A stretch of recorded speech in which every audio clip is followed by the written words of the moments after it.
안녕하세요. 저는 어렸을 때부터 아이를 너무 가지고 싶었어요. 어릴 때부터 항상 인형도 아기처럼 품 안에 안고 다녔던 것 같아요. 열심히 일하고 돈을 벌었지만 늘 언젠가는 결혼해서 꼭 내 아이를 가져야지 했던 것 같습니다. 회사를 다니고 30대가 지나고 정신없이 일만 했었지만 나중에 태어날 아이를 위해서 담배도 피우지 않고 늘 몸에 좋은 영양제랑 엽산 같은 걸 챙겨 먹었어요. 좀 오바스럽죠. 남자를 만나더라도 그 사람이 얼마나 매력적인지 그 사람이 가지고 있는 조건이라든지 이런 건 별로 중요하지 않았어요.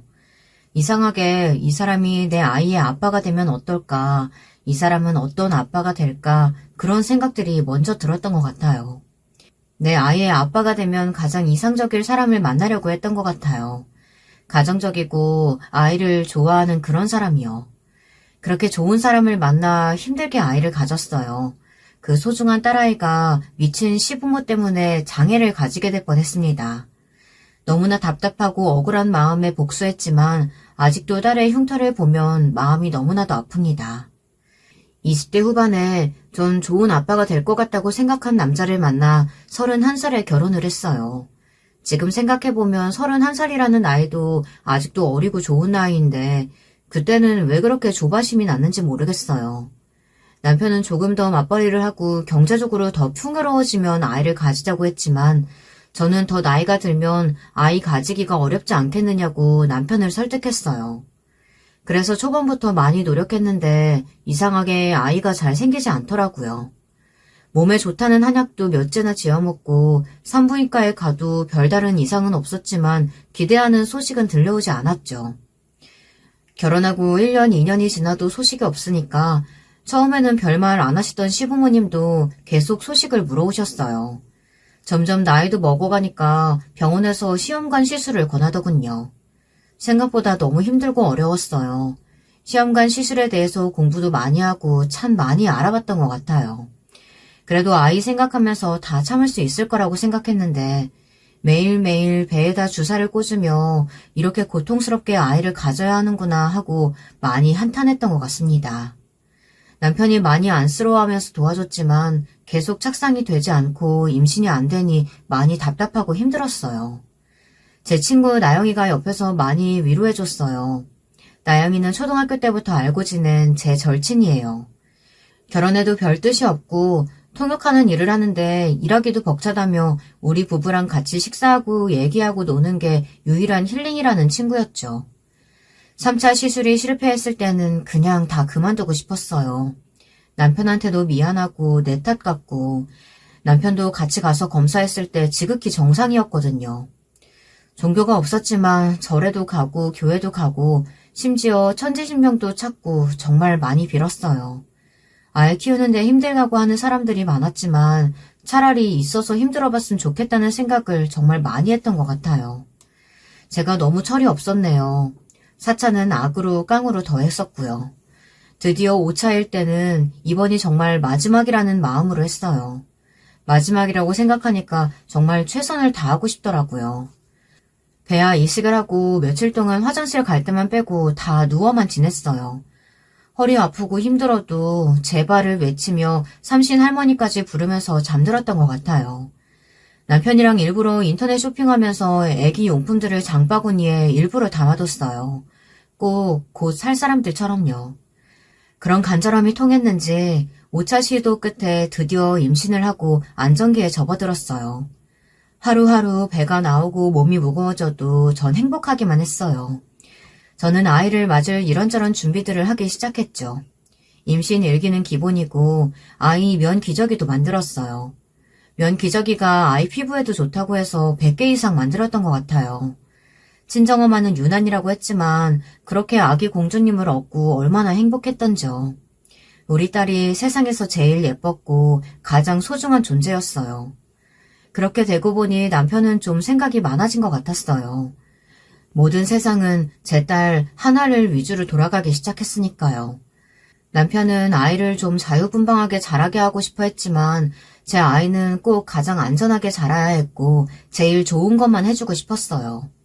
세상에 하나뿐인 내 아이니까요. 남편은 너무 유난이고 항상 지나치다고 말했죠. 그러다 보니 싸우는 일도 잦아졌고 아이를 봐주고 싶어도 제가 자주 화를 내니 아이는 그냥 전적으로 저한테 맡기기 시작했죠. 제가 많이 잘못한 것 같아요. 아이 아빠로서 가정의 소속감도 느끼고 가장으로서 인정도 좀 해주고 했었어야 했는데 그냥 제가 남편이 하자는 모든 것에 거의 반대했던 것 같거든요. 돈 버는 거에 전념한다고 친구도 없었던 남편은 그나마 편한 나영이한테 자주 하소연을 했던 것 같아요. 나영이가 자주 네 남편한테 신경 좀 써줘라. 저러다가 삐뚤어지겠다 얘기해줬지만 제 세상은 오직 딸 하나를 중심으로 돌아가는 상황이라 힘들어하다가 점차 적응하고 나아지겠지. 남편은 가정적인 사람이니까 이렇게 안일하게만 생각했던 것 같아요. 그러다 남편이 엄청 불같이 화를 냈던 날이 있었어요. 남편은 외동은 아니었지만 장남이었고 시골에 아버지 없이 계시는 어머니께 애틋할 수밖에 없었어요. 시골에 계신 어머니께 뭐라도 해드리고 싶어 했고 어머니도 남편을 항상 자랑스럽게 생각하고 좋아했죠. 전 어머니께 살가운 며느리는 아니었지만 어머니는 그래도 손주를 낳았다고 장하다고 해주셨어요. 시어머니가 칠순이 되셨는데 남편이 한 달 전부터 좋은 선물을 해드리고 싶다고 하더라고요.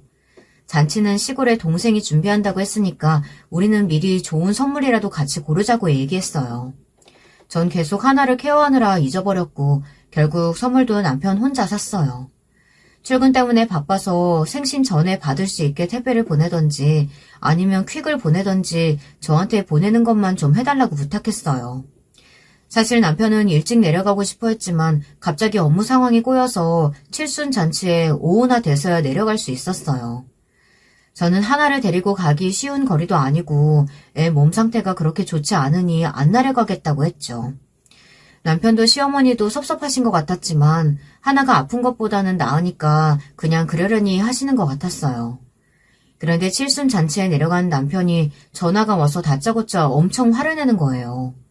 알고 보니 제가 시어머니께 보낼 옷을 보냈어야 했는데 비슷하게 포장되어 있던 고기를 보냈더라고요. 친정에서 저희 먹으라고 좋은 고기 보내주신 건데 아무 생각 없이 포장지가 초록색인 것만 보고 고기를 종이 박스에 넣고 택배를 보낸 거예요.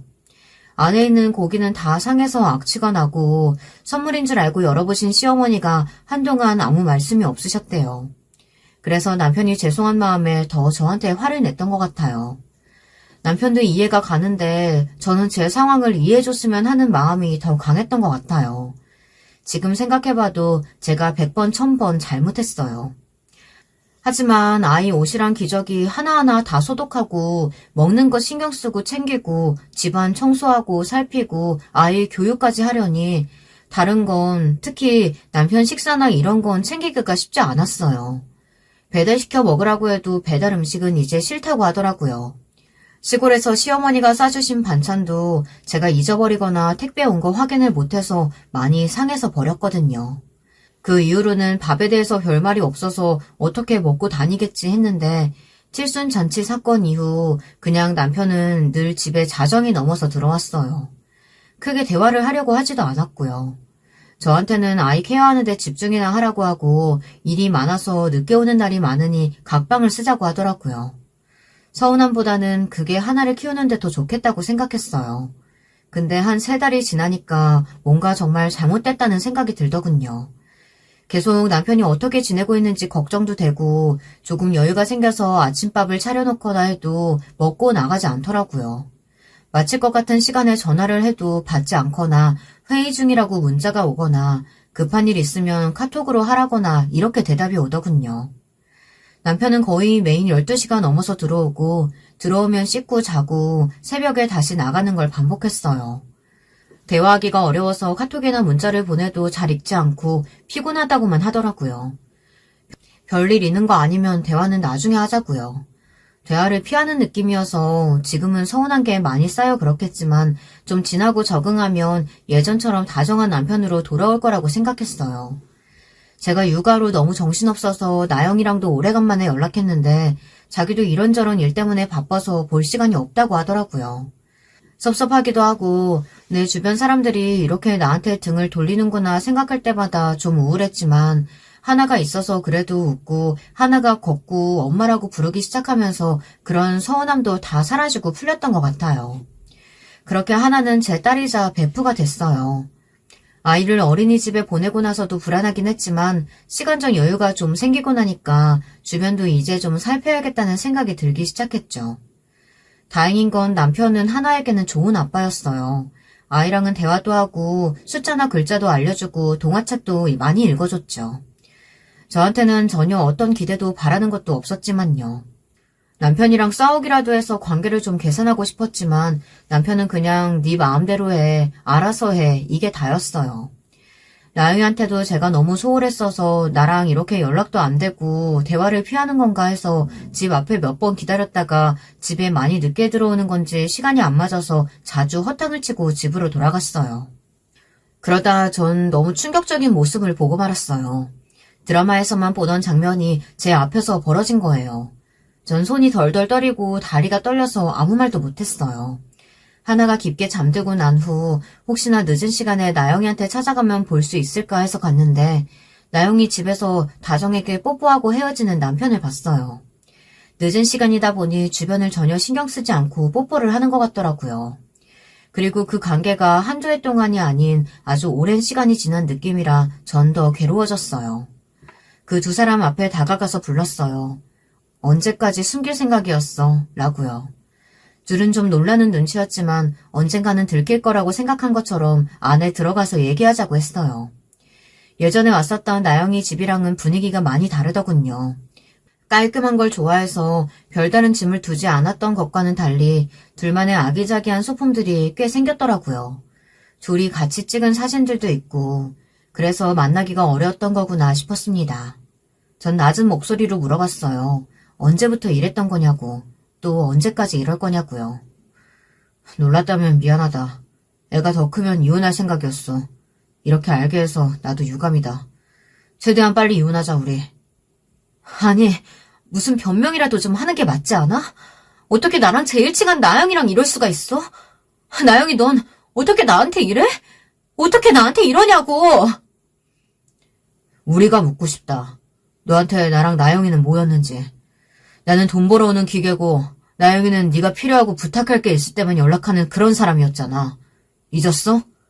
버림받은 건 우리지 네가 아니야.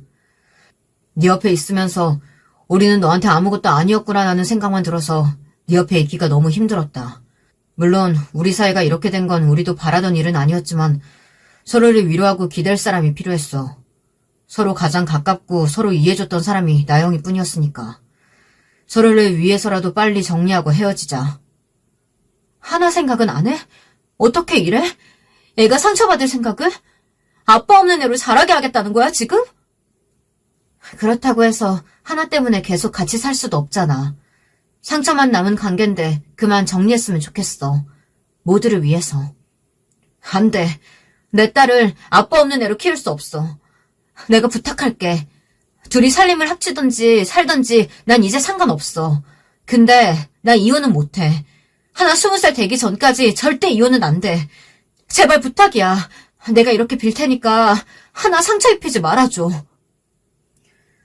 둘은 제가 이렇게 나올 줄은 몰랐나 보더군요.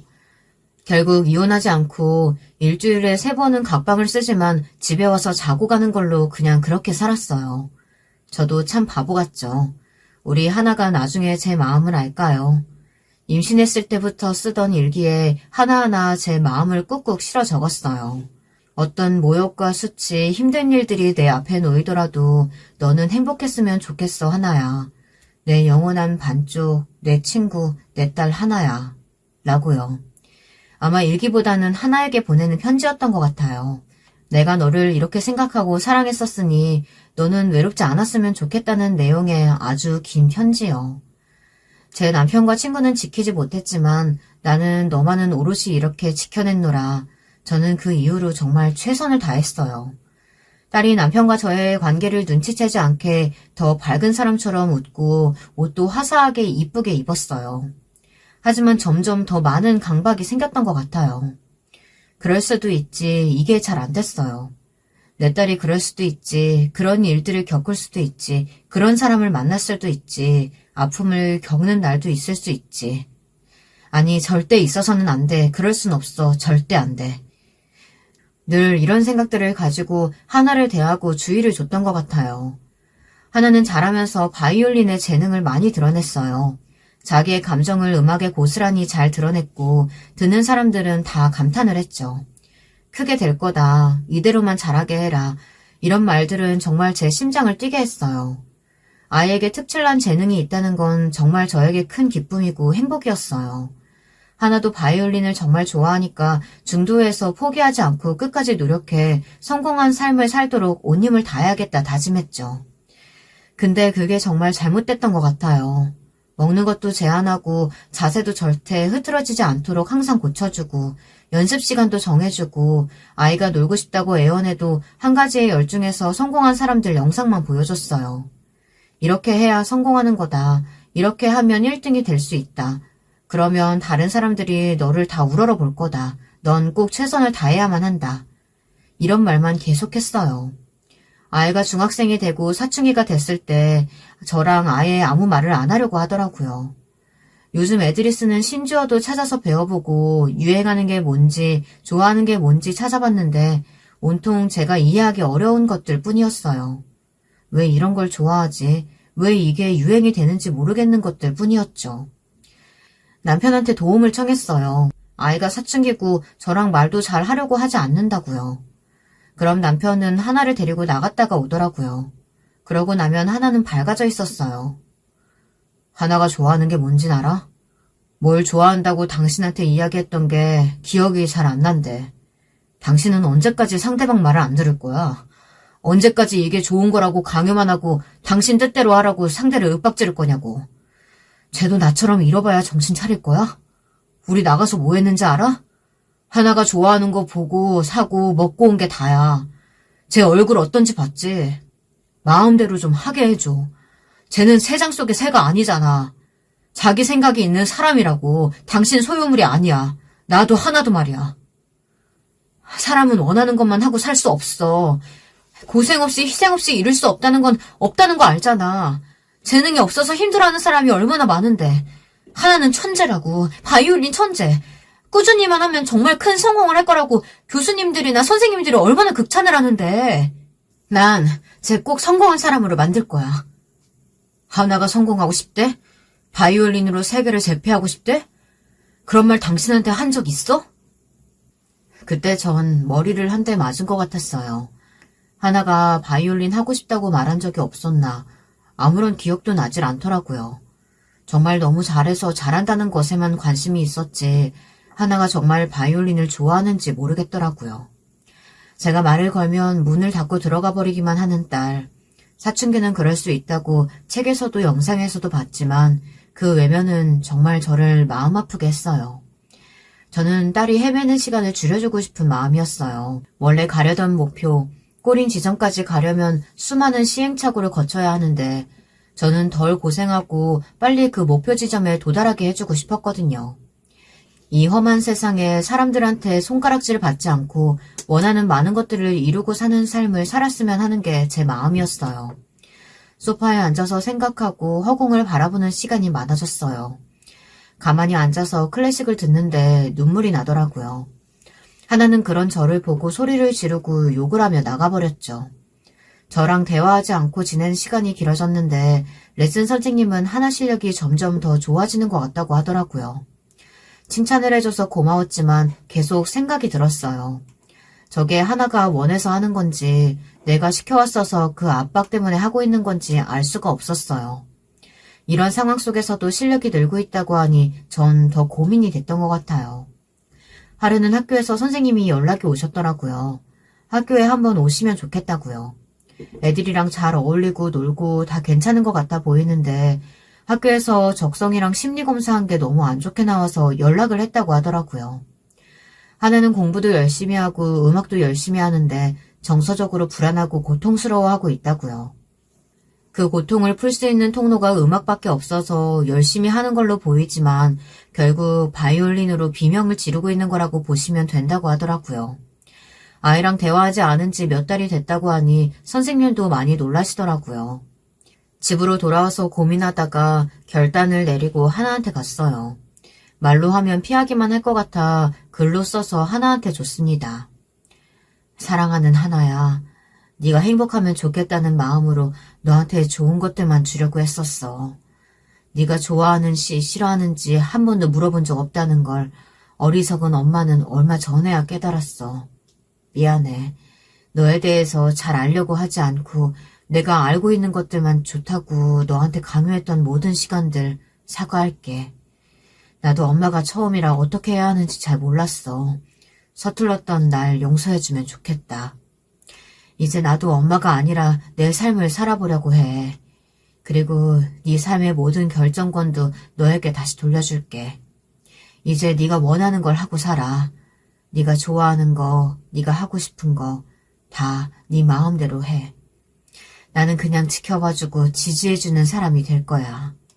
그 과정에서 오는 아픔과 힘듦 모두 너에게는 새로운 경험들일 테지만 그 과정들을 겪으면서 더 멋있어져 있을 너를 이제는 걱정하지 않고 응원할게. 나는 진심으로 네가 행복해지길 바래. 언제든 필요한 게 있으면 얘기해주면 좋겠다. 사랑해. 엄마가. 편지를 내려놓고 방에서 나와서 한 3시간은 운 것 같아요. 그러고 나서 푹 한숨 자고 일어났는데 꼭 새로 태어난 것 같았어요. 우선 얼굴이 제 얼굴이 아니었어요. 눈이 퉁퉁 불어서 딴 사람 같더라고요. 하나는 알아서 학교에 갔는지 집에는 아무도 없었는데 청소를 시작했어요. 오랜만에 제가 먹고 싶었던 음식을 만들어 먹었어요. 늘 하나 위주로 식단을 짜고 건강한 메뉴들만 골라서 만들어주느라 정작 제가 먹고 싶었던 걸 못 먹었거든요. 생각해보니까 정말 저도 바보같이 살았었네요. 좋아하는 꽃꽂이도 배우러 다니고 새로 일하려고 보니까 배워야 할 것들이 참 많더라고요. 나이도 먹었는데 몸 쓰는 일은 힘들겠다 싶어 우선 컴퓨터 자격증을 따려고 학원에 다니기 시작했어요. 물론 집에 와서 먹을 간식이나 밥은 여전히 열심히 준비해뒀지만 아직도 하나랑 대화는 하지 않았어요. 가끔 하나 아빠가 집에 와서 하나랑 대화하는 소리가 들리더라고요. 저렇게 대화하는 거구나. 하나는 저런 걸 좋아하는 거구나. 그래도 아빠가 있어서 참 다행이다 이런 생각이 들었어요. 비록 애만 키우느라 경단녀가 됐지만 제가 돈을 열심히 벌어놔야 나중에 하나 결혼도 시키고 유학 간다고 하면 유학도 보내야 하니까 이런저런 일을 찾아보기 시작했어요. 제가 제 일을 열심히 하고 시간이 지나면 하나랑 제 사이가 좋아지지 않을까 기대했는데 쉽사리 나아지지 않았어요. 속으로 많이 삐뚤어져 있다 보니 제 편지를 받고 이제 자기를 아예 포기해버렸다고 생각했었나 봐요.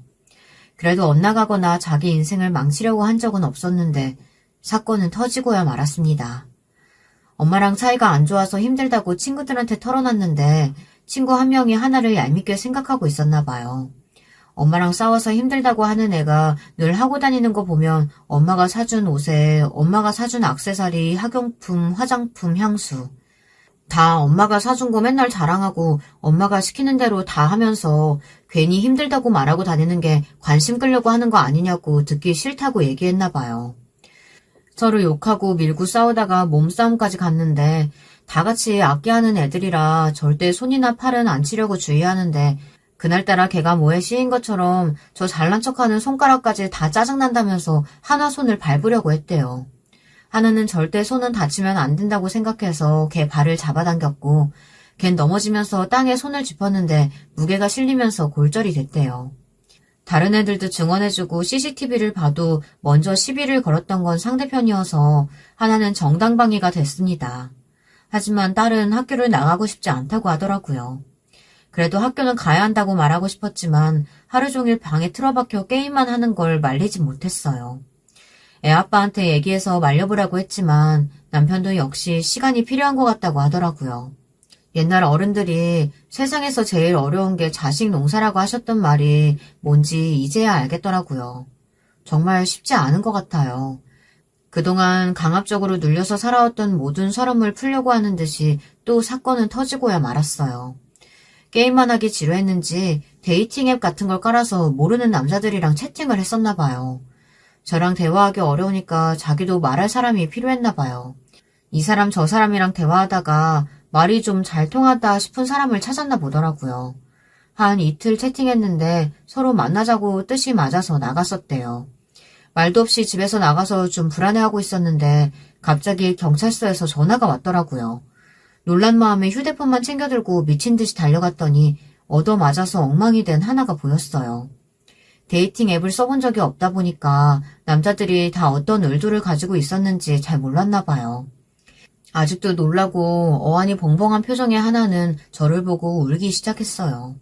저는 말없이 하나를 안고 토닥여줬어요. 그 남자 새끼는 서로 좋아서 만나기로 했는데 전현이 계속 밀당만 하고 스킨십을 하려고 하니 피하길래 열받아서 좀 엎치락 뒤치락 했다가 이렇게 된 거라고 헛소리를 늘어놓더라고요. 내 딸을 강간하려던 것도 모자라서 저렇게 때리기까지 했는데 저렇게 당당하게 거짓말하는 게 열받아서 저도 가서 뺨 몇 대를 날리고 손이 미끄러져서 미안하다고 얘기했어요. 다행히 다른 사람이 도와줘서 모텔로 끌려 들어가진 않았지만 정말 큰일 날 뻔했더라고요. 하나는 제가 그런 모습을 처음 봐서 더 놀란 것 같았어요. 경찰한테 저놈 제발 콩밥 좀 먹게 해달라고 사정했어요. 강간 미수에 폭행 치사까지 하면 더 형량이 늘지 않느냐고 했더니 미수에 그쳤기 때문에 형량이 그렇게 높게 책정되지 않을 거라고 하더라고요. 정말 억울하고 분했지만 합의금으로 3억을 주던지 아님 깜빵에 가라고 엄포를 놨어요. 하나랑 집에 돌아가는 길에 제 모습을 다시 보고 눈물을 훌쩍거리기 시작했어요. 자기가 잘못했다고요. 제가 너무 정신없어서 운동화 한 짝이랑 슬리퍼 한 짝을 신고 왔는데 그거에 눈물이 터진 거였더라고요. 엄마는 딸을 사랑하는 게 아니라 엄마 역할하는 자기 자신의 모습을 사랑한다고 생각했었대요. 완벽한 엄마의 모습을 남들한테 보여주고 싶어서 늘 딸을 통제하고 잘하는 모습만 보이는 것 같았대요. 그런데 그 추운 날씨에 외투는커녕 신발도 제대로 못 신고 경찰서까지 달려온 엄마 마음이 어땠을까 생각하니 그냥 너무 죄송하고 눈물이 나더라는 거예요. 자기가 잘못했다고 엉엉 우는데 저도 같이 껴안고 한참을 울었어요. 오랜 세월 묵었던 오해도 풀고 사이좋게 지내기 시작했어요. 같이 맛집도 다니고 운동도 같이 하러 다녔어요. 친구처럼 딸처럼 같이 지냈던 시간이 참 소중하고 반짝였던 것 같아요. 그때 보여줬던 하나의 미소는 아직도 사진으로 찍어서 간직하고 있을 만큼 정말 예뻤어요. 하나는 검정고시를 준비하고 저도 취업을 위해 열심히 공부했어요. 하나는 그만뒀던 바이올린도 다시 시작하고 모든 게 순조롭게 돌아간다고 생각이 들었어요. 하지만 불행은 아직 시작도 안 된 상태였더라고요. 예전에 있었던 일들은 그냥 추억거리 정도로 끝낼 수 있었던 것들이었다면 지금부터는 본격적인 불행의 시작이었어요. 하나는 중등과정은 검정고시에 합격해서 땄고 고등과정도 학원에서 배우고 있었죠. 열심히 노력하더니 고등과정은 1년 만에 마스터해서 또래들보다 일찍 고등학교 졸업장을 받았어요. 그래도 전 정말 감사했어요. 학교는 그만뒀지만 그래도 금방 정신 차리고 스스로 노력해서 다시 시작하려고 하는 점이 정말 감사하더라고요. 그런데 수능 준비를 하다가 갑자기 남자친구가 생겼다고 하더라고요. 학원에서 아르바이트를 하는 대학생이었는데 하나를 보고 첫눈에 반했다고 고백해서 둘이 사귀게 됐다고 하더라고요. 나이 차이는 2살 정도 됐고 하나가 생각보다 나이가 어려서 고민했지만 정말 예쁘게 만나겠으니 교제를 허락해달라고 저한테 인사도 왔더라고요. 저도 연애를 반대하고 싶은 마음은 없었지만 지금이 참 중요한 시기인데 남자친구를 조금 있다 만나면 좋겠다는 생각이 들었지만 하나의 뜻을 존중해주기로 했어요. 저 남자친구 어디가 마음에 드냐고 했더니 자기를 정말 좋아해주는 게 느껴진다고 하더라고요. 말도 자기는 너 없으면 안 된다고 하고 자기랑 조금이라도 연락이 안 되는 게 느껴지면 불안해한다고 하더라고요.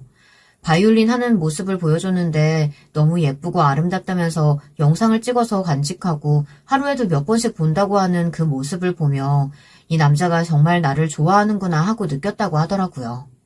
그래서 너는 그 남자를 얼마나 좋아하냐고 물어보니까 아직 잘 모르겠다고 말하는 딸을 보며 생각이 많아졌어요. 아빠의 부재 때문일까? 내 영향 때문일까? 자기가 좋아하는 사람보다는 자기를 정말 좋아해주는 사람을 감정 없이 만나는 게 정말 걱정되더라고요. 근데 하나도 만나다 보니까 자기한테 점점 가스라이팅을 하고 집착하는 모습에 정신을 차리고 끊어내려고 했는데 대충 눈치를 차린 남자가 하나를 임신시켰더라고요. 눈에서 불이 나오는 것 같았어요. 이제 겨우 마음먹고 열심히 살려고 하는 애한테 왜 이런 일들이 일어났는지 정말 미칠 지경이었죠. 하나도 자책하더라고요. 네가 원하지 않으면 아이 낳지 않아도 된다고 말이에요. 죄책감 가질 필요도 없고 네 몸은 주인은 너니까 네가 원하는 대로 하면 된다고 말이죠. 생각을 좀 해보겠다고 했는데 이 여려 터진 녀석은 자기한테 온 생명을 자기가 책임지겠다고 기어이 그 길을 택하겠다고 하더라고요. 눈물을 흘리면서 딸의 결정을 따를 수밖에 없었어요. 나이도 어린 딸이 가는 그 길이 너무 험난하고 힘들어 보이는데 제가 욕을 먹고 원망을 듣더라도 더 단호하게 말리지 못한 후회가 파도처럼 밀려오더라고요. 그놈은 자기가 책임지겠다고 큰소리만 떵떵거렸지 아무것도 준비된 게 없는 사람이었어요. 부모가 고철 재활용 일을 한다고 하시더라고요. 같이 만나는 상견례 자리에서 어린애가 나이도 어린데 몸간수도 하나 못하고 벌써 애를 가져서 남들 보기 부끄러울 테니 그냥 빨리 같이 살게 하는 게 모양새도 낫지 않겠냐고 하더라고요. 아무리 험한 일을 하신다고 해도 말을 어떻게 저렇게 할 수 있을까 하는 생각에 당장이라도 결혼을 깨고 싶었습니다. 남자애도 마음에 안 들었지만 집안은 더 마음에 들지 않았어요. 하나한테 정말 이건 아니라고 그만하자고 몇 번을 말렸지만 자기 선택이니 존중해달라고 하더라고요. 집안 형편도 그렇고 임신해서 몸도 힘든데 굳이 지금 결혼식 올릴 필요도 없고 애 낳고 나서 하자고 하더라고요. 앞으로 어떻게 될지도 모르는데 그게 낫지 않겠냐고 하는데 정말 우리 애를 무시하는 건지 집안을 무시하는 건지 정말 화가 나더라고요. 그 남자애는 붕어가 그렇게 이야기하는데도 전혀 뭐가 잘못된 건지 생각이 없어 보이더라고요. 비록 임신해서 하는 결혼이지만 애들 앞날은 제대로 축복해주는 게 맞지 않을까요? 식이라도 제대로 치러서 보내고 싶은 게 제 마음입니다만. 축복이요? 이건 사고죠. 저희 입장에서는 그리 달갑지 않습니다. 한창 일하고 이제 돈 벌기 시작해야 되는데 벌써 저런 혹을 달아가지고는 언제 돈 모으고? 아이고, 눈앞에 캄캄합니다. 다행히 저희 공장 사택에 지금 사는 사람들이 나갔으니까 거기서 신혼집처럼 살면 되니까 사부인은 걱정 마시고 지금 결혼이 문제가 아니라 한 푼이라도 더 아껴가지고 애를 제대로 키울 생각을 하셔야죠 지금. 그래요. 요즘 스몰 웨딩이 대세인데 뭐다 생략하고 그냥 사는 사람들도 많으니까요. 가볍게 시작하면 되죠. 저는 저 사람들이 하는 행동이나 말들이 너무 기분이 나빴어요. 딸은 반쯤 자포자기한 것 같기도 하고 모든 의욕을 잃어버린 것처럼 보이기도 했어요. 자기 행동에 대한 반성, 자책, 후회로 가득해 보였지만 그것도 하나가 배우는 과정의 일부라고 생각했어요.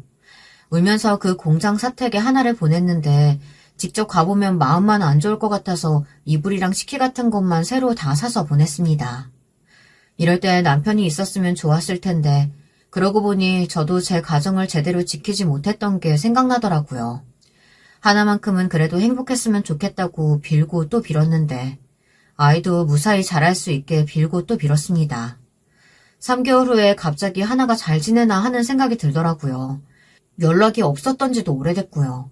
근데 전화를 해봐도 전화를 받지 않아 너무 불안한 나머지 사택으로 갔는데 세상에 피를 흘리고 쓰러져 있는 하나를 발견했어요. 사택은 너무 썰렁하고 온기도 없었어요. 음식도 제대로 먹지 못한 것 같았고 상처 입은 들짐승처럼 축 처져서 의식이 없더라고요. 급하게 119를 불러서 병원으로 갔어요. 조금만 더 늦었으면 산모까지 큰일 날 뻔했다고 하더라고요. 외상은 없는데 산모가 뭔가 충격을 받아 애가 유산된 것 같더라고요. 의식을 찾은 딸은 계속 울기만 했어요. 저는 같이 울고 달래고를 반복했죠. 어렵게 입을 땐 딸이 이야기하더라고요. 신우이랑 남편이 하는 말을 들었다고요. 야, 저 어린애를 왜 임신시켰냐? 사고를 쳐도 좀 나중에 치던가. 동네 부끄러워서 왜 임신했다고 말하기도 그렇고. 공장 사람들이 계속 물어봐서 엄마가 스트레스 받는 것 같던데. 내가 좋아해줬는데 배은망덕하게 나 배신하려고 하길래 술 진탕 먹이고 콘돔에다가 장난 좀 쳤지. 근데 바로 임신될 줄 누가 알았나. 저 애 기저귀값 분유값 될 생각하니까 벌써 눈앞이 캄캄하다. 장난 좀 친 거 가지고. 아빠가 돈 좀 보태주겠지? 야, 저 짠돌이 구두쇠가 퍽이나 돈을 주겠다. 너 보고 공장에서 일하라고 할걸? 난 절대 공장에서 일 안 할 거야. 절대 내가 가오가 있지. 저런 일을 왜 함? 아니면 하나 쟤네 엄마 돈 좀 모아놓은 것 같던데. 애도 초췌하게 만들어서 그 집에 돈 좀 뜯어내면 되지 뭐. 내가 왜 진짜 그 생각을 못했지? 그래. 그 엄마 딱 딸내미한테 목숨 거는 호구상이던데. 하나한테 준 옷이랑 가방 봤는데 다 장난 아니더라고. 나 그거 내일 일하러 갈 때 좀 쓸게. 네가 쓰라고 했다 하면 별말 못할 거 아냐. 내가 살면서 그런 옷에 가방에 구두에 언제 들어보겠냐? 그 덕이라도 봐야지 뭐. 아니다. 몇 개 팔면 돈 좀 될 것 같은데. 제 몸 상태 안 좋으니까 몇 개 없어져도 상관없지 않을까? 나중에 물어보면 뭐 날 왜 도둑년으로 뭐냐고 소리 좀 질러주면 깨갱 할 것 같은데. 아싸, 돈 좀 만져보겠네. 혼자 먹기 없지. 밥만 나누자. 그 말을 듣는데 그날 하나가 믿고 있었던 세상이 다 무너져 내리는 것 같았대요. 엄마는 늘 나를 위한 조언을 아끼지 않았는데 또 고집부리다가 이런 잘못된 결정을 내려서 이런 험한 꼴을 보는구나. 가슴을 치면서 후회를 하는데 배가 아파오기 시작했대요. 조금씩 통증이 있긴 했는데 아랫배가 다 뜯겨져 나가는 것처럼 아파서 애도 엄마가 절망해버린 걸 알았나 보다 하는 생각이 들더래요. 혹시나 나중에 다시 내 아이로 태어나주면 그때는 정말 좋은 아빠, 좋은 가정에서 자랄 수 있게 해주겠다고 정말 미안하다고 마음속으로 빌어주고 의식을 잃었다고 하더라고요. 결국 아이는 유산됐고 마음 아프겠지만 네가 행복할 때 아이를 가지는 게 훨씬 좋을 것 같다고 말했어요. 하나는 말없이 고개만 끄덕이고 울었지만 꼭 복수하고 싶다고 하더라고요.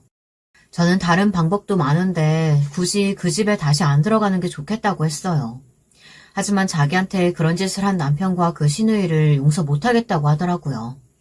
몸이 좀 회복되자마자 그 집으로 들어갔는데 무슨 일이 생기면 바로 연락하라고 신신당부를 하고 그 집으로 보냈습니다. 그런데 한 달도 못 돼서 딸한테 청천벽력 같은 연락을 받았네요. 엄마 내 손 좀 찾아줘요, 엄마. 저는 일하던 것도 내팽개치고 공장으로 갔어요. 딸은 거의 반 실성한 것 같은 얼굴로 저를 보자마자 울부짖기 시작했어요. 엄마, 내 손가락이 잘렸어. 엄마, 나 바이올린 켜야 되는데, 엄마! 난리통에 그놈의 엄마가 와서 하는 말이 저를 정말 미치게 만들었어요. 그 손가락 하나 없다고 죽지도 않는다. 어디서 수선이야? 사람들 부끄럽게 소리 낮추지 못해? 내 딸한테 소리 지르지 마. 다들 손가락 좀 찾아줘요, 빨리요. 다행히 한마디 정도만 잘렸지만 악기하는 사람한테 손가락 절단은 정말 너무 큰 시련이 아닐 수 없으니까요. 그 와중에도 입을 삐죽거리며 팔짱만 끼고 있던 그 여자를 저는 절대 용서할 수 없었습니다. 우선 딸 수술이 먼저였기 때문에 전 초조한 마음으로 찾다가 멈춰진 기계 사이에 끼어있는 손가락을 찾았어요. 떨리는 손이었지만 손가락을 챙겨 구급차를 타고 수술 가능한 병원으로 갔어요. 손가락 접합 수술을 하는 곳은 잘 없고 잘하는 사람을 만나기도 쉽지 않은 현실에 심장이 오그라드는 것 같았습니다. 하지만 다행히 도착하자마자 진행된 수술에 손가락은 건질 수 있었어요. 아이를 잃은 지 얼마 되지 않아 손가락까지 다친 하나는 정말 많이 괴로워했습니다. 죽고 싶다고 말하기도 하고 자기를 좀 때려달라고도 하고 다른 손톱을 물어뜯기도 하고 온몸을 막 부들부들 떨면서 고통스러워했어요. 하나야, 내가 전에 너한테 했던 말 기억나니? 네 삶의 모든 결정권을 내게 돌려줄 거니까 네가 원하는 삶을 살라고 했던 말. 나는 그냥 지켜봐주고 지지해주는 사람이 될 거고 아픔과 힘든 상황들은 너에게는 새로운 경험들일 거지만 그 과정들을 겪으면서 넌 더 멋있어져 있을 거라고 했던 말 말이야. 삶은 이렇게 달콤하지 않아. 오히려 쓰디쓰기도 하고 고통스러운데 넌 지금 행복해지기 위한 과정 중에 있는 거야. 나도 많이 힘들었는데 그 과정을 지나가면서 지금의 나를 만날 수 있었어. 우리 이 과정도 현명하게 잘 지나가 보자. 너를 아프게 한 사람들 절대 용서하지 말고 그 사람들한테 복수도 하고 네가 아팠던 만큼 다 갚아줘야지. 그럼 네가 힘을 내야 돼. 너 그러려고 그 집에 다시 들어갔잖아. 나 같은 든든한 네 편을 두고 이렇게 힘을 못 쓰면 어떡하니? 괜찮아. 다시 일어서면 돼. 엄마. 하나는 한참을 울다가 조금씩 힘을 내기 시작했어요. 밥도 먹고 힘을 좀 내더니 수술한 손가락이 벌써 간질간질하다고 웃더라고요. 다행히 수술 경과가 좋아서 악기 다루는데 문제는 없을 거라는 진단을 받았어요. 하나는 방에 캠을 설치했더라고요. 시누이가 제가 하나한테 준 옷이랑 가방, 구두를 훔쳐가는 게 다 찍혔고 남편이란 사람은 하나 폰으로 하나 계좌에 있는 돈을 다 자기한테 송금하고 돈을 빼가더라고요. 제가 비상금으로 쓰라고 준 돈인데요. 하나한테 허락도 받지 않고 자기 돈인 양 술 먹고 여자 만나고 다녔나 보더라고요. 저는 그것만으로는 부족하다고 생각했어요. 하나가 다치게 방조하고 방관한 사람들 다 가만둘 수 없더라고요. 남편한테 연락했어요. 남편은 그간 하나한테 있었던 일을 모르다가 하나가 겪은 일들을 알고 분노를 참지 못했어요. 자기한테 다 맡기라고 하더니 얼마 후에 보니까 그 공장이 망했더라고요. 안전교육도 제대로 받지 않고 장비도 갖추지 않은 채로 사고가 났는데 사고가 난 이후에도 아무런 제대로 된 조치를 취하지 않고 은폐하려고 했던 정황을 다 모아 노동청에 고발을 한 거였어요. 영업정지에 유산한 지 한 달도 안 된 며느리를 그렇게 부려먹고 다치게 한 악덕 사장이라고 기사까지 나서 사업장은 거래처가 다 끊겨 폐쇄됐어요. 그 아들, 딸도 절도죄로 고소하고 또 인터넷으로 얼굴까지 다 퍼뜨렸죠.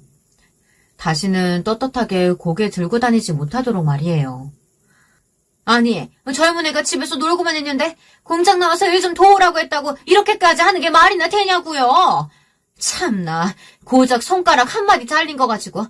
우리 때는 비일비재한 일이었고 그래도 안 죽는다고. 아, 진짜 유난 떠네. 아직도 남의 자식 구렁텅이로 넣어놓고 반성한 반 안 하시네. 좋아요. 비기라도 하면 좀 감형해주려고 했더니 역시 필요 없겠네요. 콩밥 제대로 드세요. 어이가 없어서. 네 자식이 그렇게 다쳤으면 네 딸이 손가락이 잘렸어도 손가락 하나 없어도 상관없다고 할 거야?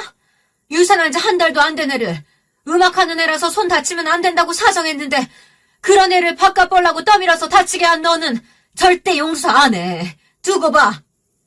재활을 부지런히 해서 상처는 좀 남았지만 움직이는데 불편함은 많이 좋아졌다고 해요. 부지런히 스트레칭도 해주고 손을 전보다 더 소중하게 여기고 살게 됐다고 하더라고요.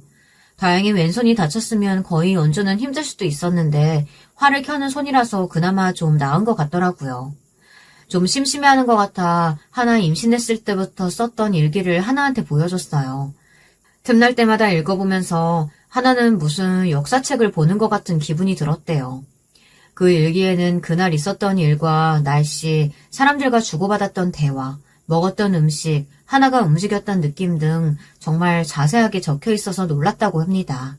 아빠와의 일도 다 적혀 있어서 놀랐다고 하더라고요. 하나가 저랑 대화를 안 하고 피하려고 했던 게 저랑 남편이 헤어지고 별거하는 사이란 걸 알게 돼서 그랬다고 하더군요. 아빠는 자기를 유일하게 숨쉬게 해주는 사람, 자기를 좀 더 자유롭게 해주는 사람인데 그런 아빠까지 등 돌리게 만들었고 엄마 욕심으로 아빠를 자기한테서 뺏어가게 했다는 생각에 너무 미웠다고 하더라고요. 그런데 알고 보니 나영이 이모랑 아빠가 불륜을 해서 엄마랑 별거를 하게 됐다는 사실에 너무 놀랐고 더구나 불륜을 저질렀는데도 엄마 아빠가 헤어지지 않았던 건 다 자기가 상처받게 하지 않으려고 엄마가 그렇게 한 일이었다는 것에 너무 놀랐대요. 자기가 그렇지 않아도 힘든 엄마를 더 힘들게 했다는 생각에 그리고 자기를 너무 사랑하는 그 마음에 힘을 내야겠다는 생각이 저절로 들었대요. 그 아픈 주사들을 맞아가면서 자기만을 기다렸을 엄마한테 너무 몹쓸 짓을 많이 해 지금 벌 받는 것 같다고 저한테 얘기하더라고요. 저는 그냥 네가 지금 내 옆에 있어서 행복하고 네가 좋아하는 일 하면서 행복하게 살았으면 좋겠다고 했어요. 그 이후로 저희는 세상에 둘도 없는 친구가 됐어요.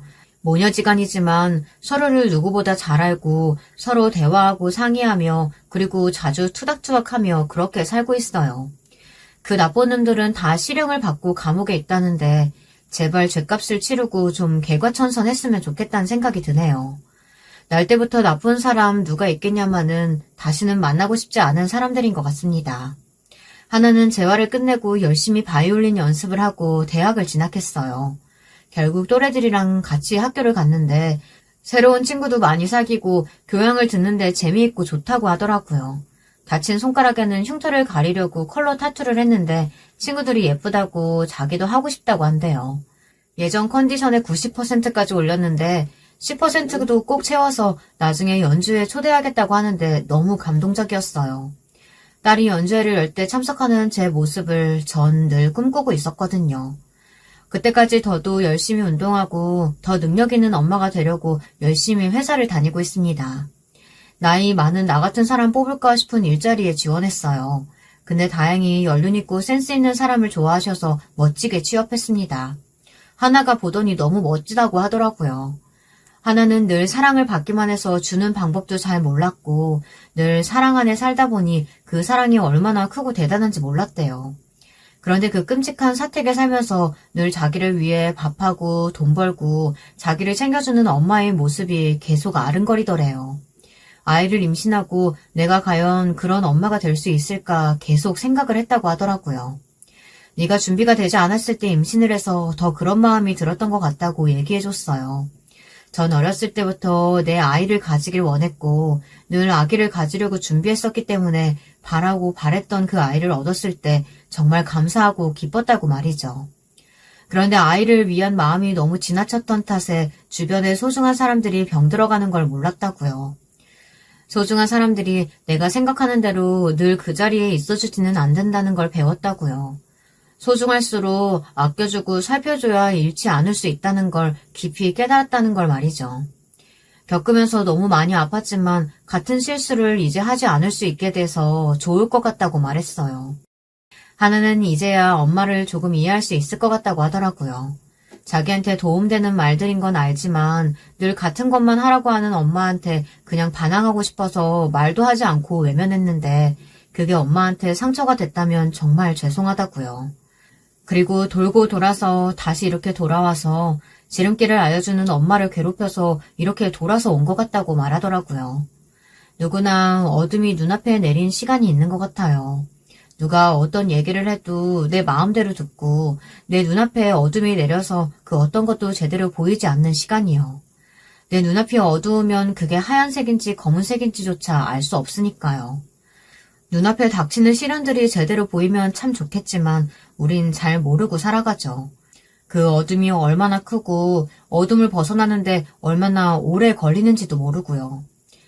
하지만 그렇게 헤쳐나가야 하는 그 길을 더듬거리며 나가다 보면 내 손을 잡아주고 날 밝은 곳으로 이끌어줄 크고 작은 손들이 생기더라고요. 외로웠던 제 옆에도 그런 사람들이 있었던 것처럼 여러분들 앞날과 지금 그 옆에도 그런 아름다운 사람들이 있을 텐데 그 사람들을 꼭 잃지 않으셨으면 좋겠어요. 다들 행복한 하루하루 되셨으면 좋겠습니다. 꼭이요. 저도 다른 분들처럼 사연으로 만들어 볼 만한 이야깃거리가 한 가지 있습니다. 그 이야기의 시작은 바로 제 결혼이었습니다. 저는 경상남도가 고향인데요. 집안 사정에 의해서 중학교까지만 고향에서 생활하고 고등학교는 경기도에서 나오게 됐습니다. 경기도는 다름 아닌 제 외조 부모님께서 계신 곳이었지요.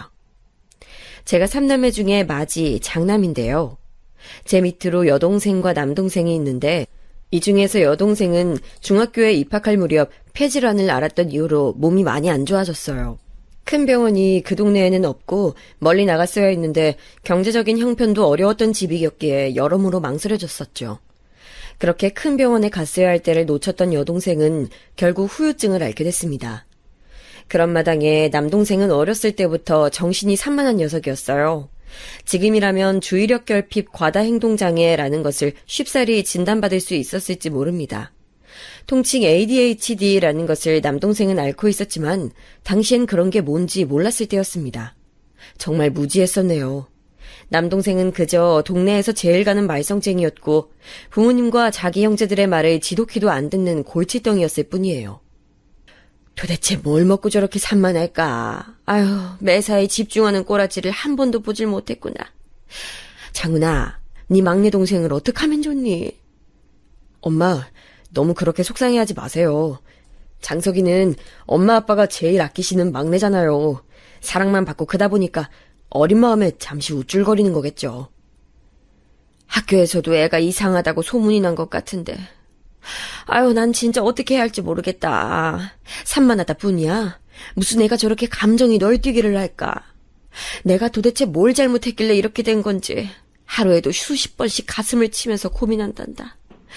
전부 다 어미인 내 잘못이겠거니 하면서. 일가 친척들이 죄다 가난한 데다가 소위 가방끈 짧은 집안이었던 저희 집이었기에 부모님께서는 자식 농사에 내심 기대가 많은 분들이셨습니다. 저는 저희 부모님이 결혼하신 해에 태어난 자식이에요. 어머니께서 임신하는 바람에 두 분이 서둘러서 살림을 합치고 부부가 되신 것이었죠. 저를 낳고 정신없이 사시던 와중에 금세 생겼던 생명이 바로 제 여동생이었습니다. 저랑 여동생은 나이 터울이 2살이에요. 마지막으로 남동생은 저보다 6살이 어립니다. 그러니까 저나 여동생을 낳고 키우셨을 적에는 부모님께서 아직 경황이 없으셨던 상태라고 한다면 남동생은 철저히 두 분께서 아이 낳자고 충분히 상의를 거치시고 계획을 하신 끝에 태어난 생명이었던 거예요. 그래서 남다르셨을 겁니다. 원체 타고난 성격이 내성적이라고 할 수 있는 저나 여동생과는 다르게 남동생 녀석은 활발한 편이었으니까 더욱 그랬었죠. 그래서 부모님께서는 이 남동생에게 애정과 기대를 마음껏 주셨습니다. 저는 늘 막내한테 양보해야지라는 말을 자주 들었었고요. 하지만 두 분이 생각하셨던 것과는 달리 남동생이 학교에 입학한 이후로 자꾸 엇나가면서 오만 말썽을 부려대고 의사소통마저 원활해지지 않는 상태에 이르자 부모님께서는 몹시 절망하셨어요. 지금 생각해보면 그 시절에 부모님께서는 우리 집은 뭘 해도 안 되는 집이구나 이런 식으로 처지를 비관하셨던 것 같습니다. 남동생한테 너무 신경을 많이 쓰시다 보니까 여동생이 아픈 것도 놓치셨었고요. 이런 모든 상황들이 맞물려서 저는 외조 부모님께 보내셨던 것입니다. 저는 1년에 2회 혹은 3회 방문에 그치는 외가댁에 가서 살게 됐다는 것이 너무 낯설고 싫었던 기억이 나네요. 혼자 거기서 고등학교를 다녀야 한다니. 게다가 외할아버지께서는 성정이 괴팍한 분이셨기 때문에 겁부터 났습니다. 저는 안 가겠다고 버티려 하였으나 결국은 무릎을 꿇고 말았지요. 김장훈이! 니는 장남이라고 있는 머스마가 그래 나약해 빠져가 커서 무슨 일을 하려고 카노? 니 지금 우리 집안 돌아가는 꼴 안 보이나? 니 이것만 말해봐라. 니 눈에는 안 보이나 보제? 아니요, 보입니다, 아버지. 아버지께서는 당시 몸을 담고 계셨던 회사에서 입지가 위태로워지신 상황이었습니다. 정말 떠나고 싶지 않았지만 부모님의 뜻에 따라 경기도의 외가댁에서 생활을 하게 되었습니다. 경기도에서 입학한 고등학교 첫날, 촌놈 새끼라고 많이 놀림을 받았던 기억이 나네요. 그래도 첫 1학기가 힘들었을 뿐 시간이 지나자 친구들도 생기고 점차 적응을 했었기 때문에 초반에 그 괴로웠던 기억이 꽤나 희석된 것 같습니다. 조금 웃긴 사실은 경기도가 북부 남부로 갈리는 만큼 정말 그 안에서 지역이 어디냐에 따라 천차만별이잖아요. 외가댁이 있는 곳은 지명만 경기도일 뿐 사실상 시골이었답니다. 그런 곳에서 학교를 다니는 놈들이 저한테 촌놈이면서 놀렸었던 거예요. 단지 제가 사투리를 쓴다는 이유 하나만으로 말이죠. 외조 부모님과 사는 생활은 녹록하지 않았습니다. 외할아버지가 무서워서 그 좁은 외갓집에서 허튼 소리 한번 크게 내지 않으려고 애를 쓰면서 살았었네요. 용돈은 따로 받아본 기억이 없어요. 학교 다니면서 필요한 돈, 그런 것만 일목요연하게 적어다가 외할머니께 요청을 드리면 딱 그 금액만 받는 정도였으니까요. 여동생은 아파서 고등학교를 다니다가 말았습니다. 어떻게든 자식을 교육시키고자 하셨던 부모님께서 또 한 번 절망하시는 순간이었죠. 고등학교 3학년 수험생이던 저는 미친 듯이 막바지 공부에 매달렸어요. 아픈 여동생과 여전히 말썽쟁인 남동생. 이 집을 건사하려면 장남인 제가 성공하는 수밖에 없다는 판단이었습니다. 저는 서울 소재의 모 대학교에 입학할 수 있었어요. 부모님께서는 저한테 부담을 안겨주셨습니다. 항상 너밖에 없다. 네가 우리의 살 길이다. 이렇게 말씀을 해주시는 게 저를 믿어주시는 것 같아서 기쁘기도 했지만 한편으로는 숨이 막혔습니다. 대학을 졸업하기 전에 저는 조금 독특한 인연을 하나 맺었어요. 제가 식당에서 해산물을 잘못 먹고 배가 아픈 적이 있었거든요. 일찍 저녁으로 친구들과 식당에서 밥을 먹고 얘기를 한참 나누다가 헤어졌었는데 갑자기 어느 순간부터 미친 듯이 배가 아픈 것입니다. 식은땀이 줄줄 흘렀고 온몸이 차가워졌어요. 버스 정류장으로 가던 도중에 제가 비틀거리면서 기댈 곳을 찾았습니다. 어떤 집 담벼락에 기댔다가 그대로 주저앉아 있었어요. 어머, 괜찮으세요? 왜 여기서 이러고 계세요? 어디 많이 아프신 거예요? 어쩌다가요? 그때 골목 안쪽에서 나오던 누군가가 저를 보더니 깜짝 놀라서는 외쳐댔습니다. 제 또래로 보이는 여자였습니다. 창피하고 민망한 마음이 들었으나 배가 너무 아픈 것이 우선이었어요. 저는 바들바들 떨리는 입술 사이로 간신히 제 상태를 설명할 수 있었습니다. 아까 해산물을 먹었는데 제 생각에는 지금 그게 잘못된 것 같습니다. 저기 혹시 일어나실 수 있겠어요? 여기 바로 뒤쪽이 제 친구 집이에요. 저는 거기서 나오는 길이고요. 화장실도 있고 아마 약도 있을 테니까 가보시는 게 어떻겠어요? 예, 그렇게 도와주신다면 사양하지 않겠습니다. 저는 간신히 몸을 일으켰고 저에게는 은인이었던 여자분의 부축을 받으며 그 집으로 향했어요. 거기까지 가는 길이 엄청 멀게 느껴졌는데 나중에 골목 입구에서부터 그 집까지 얼마 안 되는 거리라는 것을 알고는 얼마나 놀랐었는지 모릅니다. 저는 그렇게 그 집에 당도하였고 그 은인의 친구분께 양해를 구해서 화장실을 사용할 수 있었어요. 거울을 보니까 이런 세상에 제 얼굴은 완전히 땀으로 범벅이 되어 있었습니다. 그 짧은 시간에 정수리부터 발바닥까지 온몸에 구멍이란 구멍에서 다 식은 땀이 흘러나왔던 모양이었어요. 외투 안에 받쳐 입었던 티셔츠가 아예 푹 젖어 있었죠. 입술은 믿기 어려울 정도로 하얗게 질린 색이었고요. 이런 끔찍한 몰골이었으니 생판 모르는 남자였지만 그 은인분께서 저를 지나칠 수 없었던 거예요. 화장실에서 나온 이후로도 저는 그 여자분 그리고 그녀의 친구분께 도움을 받았습니다. 소화에 좋다는 무슨 액기스를 저한테 건네주셨는데 저는 아무 의심도 않고 무작정 그걸 받아 마셨지요. 그리고 몇 분 안 지나니까 제 배에서 소화되는 듯한 느낌이 좀 올라왔습니다. 이제 좀 살 것 같아요. 이제야 좀 앞이 선명하게 보이는 기분입니다. 도와주셔서 두 분 정말 감사드립니다. 저는 어차피 지금 집에 가족들도 없겠다. 도와드리기 어렵지 않았어요. 그쪽 데리고 온 거 제 친구니까 친구한테나 고맙다고 하세요. 그 친구분께서는 저한테 시큰둥하게 말씀을 하셨어요. 저는 제 은인 쪽을 쳐다봤는데 희한하게도 제 착각이었을까요? 그 은인분께서 저랑 시선이 마주치자마자 고개를 돌려서 저를 피하셨는데 그 기색이 조금은 부끄럽다는 느낌으로 보였습니다. 그런 생각이 들고만 스스로가 민망해서 저는 멋쩍은 기분으로 일어났죠. 그 친구분께서는 집을 나서는 저에게 그 은인분을 집까지 데려다 달라며 부탁하였어요. 저는 어렵지 않게 그러겠노라고 말씀을 드렸죠. 그렇게 왔던 길을 되돌아와서 버스 정류장까지 둘이 향하게 되었습니다. 제 어깨까지 오는 키의 그녀. 긴 생머리를 저도 모르게 자꾸 쳐다보게 되었던 것 같아요. 밤이었기 때문에 더욱 분위기에 취했던 것도 있었습니다. 버스 정류장에 도착하고 나서야 알게 됐어요. 그 은인과 제가 같은 번호의 버스를 타려고 했다는 사실을 말이죠. 왠지 반가운 마음이 들어서 그때부터는 어색함을 떨쳐내고 이런저런 대화를 나눴습니다. 제 또래라고만 생각했었는데 신기하게도 저랑 동갑이었어요. 동갑 친구라는 것을 알고 나니까 대화가 더 가벼워진 느낌이었죠. 아쉬웠던 건 저보다 그녀가 먼저 내린다는 사실이었습니다. 제가 데려다 주겠다는 것을 그녀는 극구 사양했어요. 혹시라도 남자랑 같이 있는 거 가족들한테 들키면 골치 아파져서 그런 상황은 피하고 싶어서 그래요. 그렇군요. 무슨 말인지 알겠어요. 오늘 저를 도와주셔서 정말 고마웠습니다. 그럼 만약에 또 우리가 마주친다면 아까 약속한 대로 하는 건가요? 네. 그렇게 되면 우리 그때는 바로 말 놓고 친구하기입니다. 과연 그런 때가 올지 온다면 언제가 될지 궁금하네요.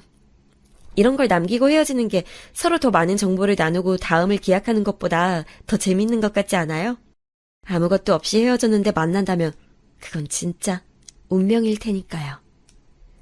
그녀의 말에 제 가슴이 막 뛰었던 것 같아요. 마치 영화 속 여주인공처럼 그녀는 달콤하고도 낭만적인 말을 할 줄 아는 여자였습니다. 저는 태어나서 그런 경험을 해보는 건 처음이었기에 그녀와 짧은 인연을 남긴 것만으로도 갑자기 제 인생이 풍요로워진 것 같은 느낌을 받았습니다. 그렇게 만났다가 그렇게 헤어졌어요. 그뿐이었습니다. 하지만 저는 때때로 그녀가 생각나서 처음 만났던 버스 정류장 근처를 종종 배회했어요. 그 친구분의 집 근처를 기웃거린 적도 있었죠. 시간이 지나면서 그런 것도 안 하게 되었고 생각에서도 점차 그 존재감이 희미해져 가긴 했지만 말이에요. 저는 대학을 졸업한 후에 무척 바빴습니다. 여동생은 검정고시로 고등학교 졸업을 하였지만 사회생활은 아직이었어요. 남동생은 고등학교에서 영 겉도는 녀석이었고요. 부모님께서는 많이 힘들어 하셨습니다. 그러니까 제가 집에 돈을 대줘야만 했어요. 제 최소한의 생활비만을 남기고 전부 집으로 붙였습니다. 외조부모님을 챙기는 것도 저의 몫이었어요. 왜냐하면 제가 외가댁에서 고등학교를 다니는 동안 저희 집에서는 외조부모님께 돈을 한 푼도 따로 주지 않았으니까요. 가족이니까 손자니까 당연히 알아서 보살펴 줄 거라는 그런 생각을 부모님께서는 품으신 채 외가댁으로 단 10원 한 장을 보내지 않으셨습니다. 받았던 은혜를 갚는 것은 그러니까 온전히 저의 몫이었죠. 저는 도리를 아는 놈이었을 수도 있지만 역으로 생각해보면 답답하고 고지식한 놈이었을 수도 있겠네요. 그래서 저는 사회생활을 하며 돈을 벌기 시작하였음에도 제 돈을 모으지 못했어요. 연애도 해봤지만 저의 이런 면모 때문이었는지 그 관계들은 오래가지 못했답니다. 그러던 중에 저는 아주 놀라운 경험을 하게 됐어요. 퇴근길이었고 지하철 안이었습니다. 인파 속에서 문득 저는 왠지 낯설지 않다는 느낌의 여성을 보게 되었어요. 그런데 마침 그쪽도 저를 본 겁니다. 그러더니 이윽고 입모양으로 저를 향해 혹시 하는 사인을 보내오더군요. 그때 깨달았어요. 제 은인이었습니다. 저는 불가항력적으로 나오는 웃음을 그대로 터뜨리며 그 사람만 계속 보고 있었어요. 그쪽도 마찬가지였죠. 다음 역에 도착하자 저희는 마치 약속이라도 한 것처럼 그 역에서 둘 다 내렸습니다. 제가 쑥스러움을 무릅쓰고 물어봤죠. 원래 여기서 내리시는 건가요? 아니요. 저 내리려면 한참 남았었어요. 그쪽은요? 저도 꽤 남은 상태였어요. 그러셨구나. 그런데 다음에 만나면 우리 반말하기로 하지 않았었나? 내 기억이 틀렸어요? 아무래도 맞는 것 같아요. 그럼 바로 말 놓을게요. 오랜만인데 그간 어떻게 지냈어? 원래 알고 지냈던 사이도 아닌데 어떻게 지냈냐고 묻는 게 왠지 웃기게 들리네. 난 그냥 잘 지냈어. 너는? 3년 사이에 또 그렇게 배탈 난 적이 있었어? 3년이 아니라 4년인가? 3년에 가깝지만 해가 넘어간 걸 보면 4년 만이지. 나는 그때 이후로 해산물을 워낙 기피하면서 산지라 배탈은 안 나봤어. 그런데 내가 그때 먹었던 엑기스의 정체가 뭐야? 암만 생각해도 그게 용했던 것 같아. 그거? 나도 몰라. 아마 내 친구 걔도 그게 뭔지 몰랐을걸? 그냥 집에 있으니까 아무거나 일단 환자한테 줘봐야겠다 싶어서 줬던 거지. 대충 소화에 좋다고 그런 말 하면서. 그녀와 마치 3일 만에 다시 만난 것처럼 저는 아무렇지 않게 대화를 나눴던 것 같아요. 별것 아닌 대화에도 금세 웃음이 터져 나왔습니다. 역을 빠져나가서 보이는 가장 가까운 카페로 갔고 그곳에서 오래 대화를 나눴어요. 굉장히 즐겁고 색다른 경험이었습니다. 역시 그녀는 저에게 특별한 기운을 가져다주는 인물이었죠. 그리고 다시 만나서 알게 된 그녀는 꽤나 낭만주의자였습니다. 현실적인 것보다는 이상적인 것을 좋아했으며 운명이라든지 인연이라든지 이런 것들에 관심이 깊은 사람이었어요. 제가 그녀에게 빠져드는 것은 예견된 수순이었고 그녀 역시도 저를 좋아하게 됐어요. 다시 만난 기념으로 친구를 하자고 말은 그렇게 했었지만 저는 이미 그녀를 특별하게 생각하고 있었는데요. 나중에 들어보니 그녀 또한 저와 비슷했었다고 합니다. 아니, 비슷했다기보다는 저보다 한술 더 뜬 사람이었어요. 지하철 안에서 저를 마주친 그 순간부터 머릿속에서 저 남자랑 결혼해야겠다 이런 생각까지 했다고 하니 저보다 여러모로 앞섰던 셈이죠. 친구라는 이름을 내세웠지만 그 허울은 오래가지 않았고 연애로 금세 발전하게 됐어요. 저는 집안에서 3남매 중 장남이었는데 반대로 그녀는 집안에서 3남매 중 막내였습니다. 위로 오빠와 언니가 있다고 했어요. 그리고 둘 다 결혼을 했기에 미호는 자기뿐이라고 했습니다. 만약에 그녀가 낭만을 좇는 사람이 아니었다면, 운명적인 사랑을 꿈꾸지 않았더라면 저는 그녀의 남편이 되지 못했을 거예요. 독특하게 첫 만남을 시작했던 저희는 결혼까지 하게 됐습니다. 아내의 집안이 여러모로 확실히 저희 집안보다 수준이 높았어요. 경제적인 부분도 그랬고 살아온 궤적을 봐도 그랬습니다. 또 아내의 오빠인 형님, 아내의 언니인 처형 이렇게 두 분께서는 결혼을 굉장히 잘하셨거든요. 형님께서는 결혼하시고 나서 업무적인 이유로 거의 필리핀과 베트남 등지를 오가면서 지내시느라 접점이 거의 없었습니다만 처형과는 거의 처가댁에서 자주 마주치게 되는 편이었어요. 처형과 형님 부부가 사시는 곳은 강남이었습니다. 왜냐하면 처형의 남편 되시는 형님께서는 원체 집안이 부유한 분이셨기 때문이에요. 그러니까 정리하자면 장인어른 장모님께서는 첫째와 둘째는 결혼을 남부럽지 않게 잘 시키셨지만 막내 셋째는 별 볼 일 없는 결혼을 시키게 된 셈이었지요. 바로 저처럼 내세울 것 하나 없는 사위를 맡게 되셨으니 속내가 무척 떨떠름하셨을 것입니다. 고향이 그런 동네면 최소한의 그쪽에 땅이라도 있어야 하는 거 아닌가? 여태까지 땅도 한 평 안 사두고 대체 뭘 한 건지. 가족들이 아무도 미래에 대한 대비에 관심이 없었나 보네. 우리 막내딸이 엉뚱하기는 해도 애가 순진하고 착하고 똑부러지는 구석이 넘치는 앤데 아유 어쩌다가 자기 신랑감은 이런 식으로 골랐나 모르겠네.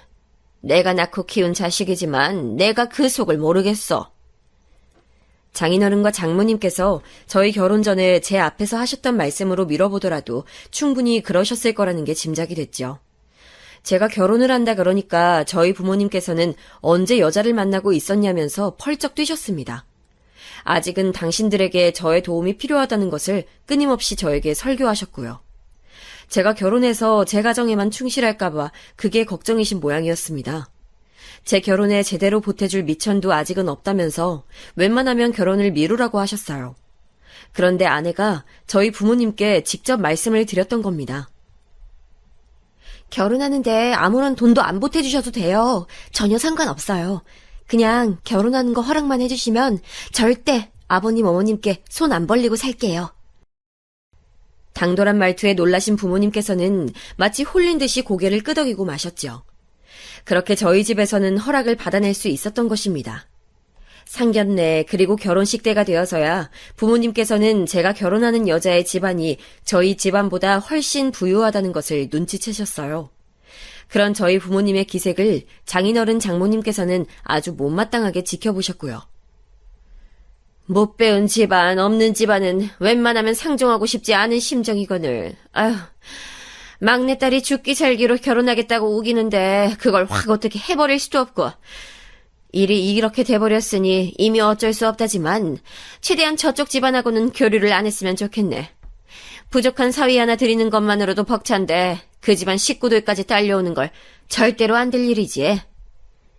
장모님께서 투덜거리셨을 때 근처에 있던 저 들으라고 일부러 크게 말씀하신 것 같다는 생각이 들었습니다. 우리나라 사회에서 결혼이란 나와 상대의 만남이라기보다 내 가족과 상대의 가족이 만나다는 의미가 더 큰 것 같습니다. 제가 결혼할 때도 그랬고 아직도 그런 것 같아요. 수십 년을 서로 다른 세계에서 살아온 사람들과 가족 행세를 하는 건 결코 쉽지 않은 일이죠. 저처럼 눈에 차지 않는 조건의 인물이라면 더더욱 처갓집 식구들은 제가 달갑지 않았을 것입니다. 결혼한 이후 저는 장모님의 일정한 레파토리에 시달려야만 했어요. 김서방, 내 친정집이 옛날엔 말이야 원래 알아주는 양반 가문이었어. 그래서 나도 어렸을 때 어떻게 자랐는지 알아? 저만 보면 저를 앞에 앉혀주시고 당신 집안의 옛 이야기를 쭉 늘어놓으셨습니다. 그때는 그러려니 하면서 별 생각 없이 다 들어드렸는데 지금 가만히 생각해보니까 장모님께서 하신 말씀들은 사실 여부를 확인할 길 없는 옛날 이야기일 뿐이었어요. 지역을 호령한 가족들이었다는 등 의인이 되기 위해 재물을 저버려서 어쩔 수 없이 집안이 축소되었다는 등 그런 걸 제가 듣고 나서 정확히 사실을 알 길이 없었죠. 장모님께서는 단지 막내딸의 사위로 들어온 저를 향해 나는 이렇게 잘난 핏줄이니까 네가 잘 알아두고 알아서 잘 기어라 이런 의미를 끊임없이 표하고 싶으셨을 뿐인 것 같습니다. 그 외에도 장모님께서 자꾸만 저의 길을 꺾어놓고 마치 저를 당신의 노예 삼으시려는 작정이라도 하신 것처럼 구시는 게 많았는데 그것까지 다 적자면 제가 사연 한 개로는 이야기를 다 못 끝낼 것 같습니다. 결혼하고 나서 1년 동안 겪었던 에피소드가 정말 이상한 내용들이었거든요. 아내를 사랑하는 마음이 조금만 더 부족했어도 아마 저는 이 집안 사위 안 하겠다며 뛰쳐나갔을지도 모를 일이에요. 하지만 저는 너무나도 아내를 사랑하고 있었으며 아내 또한 저와 결혼한 게 자기 인생에서 가장 잘한 일이라고 말해주는 사람이었으므로 제가 무슨 수모를 몰래 당하든 말든 묵묵히 이겨낼 수 있을 정도였던 것 같습니다. 하지만 저의 심장을 후벼 파는 저를 제대로 공격할 수 있는 카드를 장모님께서는 따로 쥐고 계셨지요. 처형이 부잣집에 시집을 가셨단 건 위에서 제가 밝혔었죠. 처형께서는 아들 하나가 있었는데 저희 부부가 결혼한 뒤로는 처형과 형님 부부가 딸을 하나 더 보셨습니다. 그리고 저희 부부의 딸과 서로 동갑입니다. 같은 해에 처형과 아내가 출산을 했어요. 처형은 2월에 저희 아내는 7월에 출산을 했는데요. 당연히 빠른 생일을 따라서 처조카가 먼저 저희 딸보다 학교에 들어갈 줄 알았는데 아니었습니다. 생년대로 입학해서 저희 딸이랑 완전히 동갑이 되어버렸어요. 이 사실을 원망하게 될 줄 몰랐습니다. 장모님께서는 둘째 사위인 형님을 저보다 훨씬 위하셨어요. 그 차별이 눈에 보일 정도였습니다. 형님께서는 부유한 집안이라는 배경을 두신 데다가 학벌도 저보다 위였기 때문에 사람 마음이란 게 기울 수밖에 없다고는 생각을 했었어요.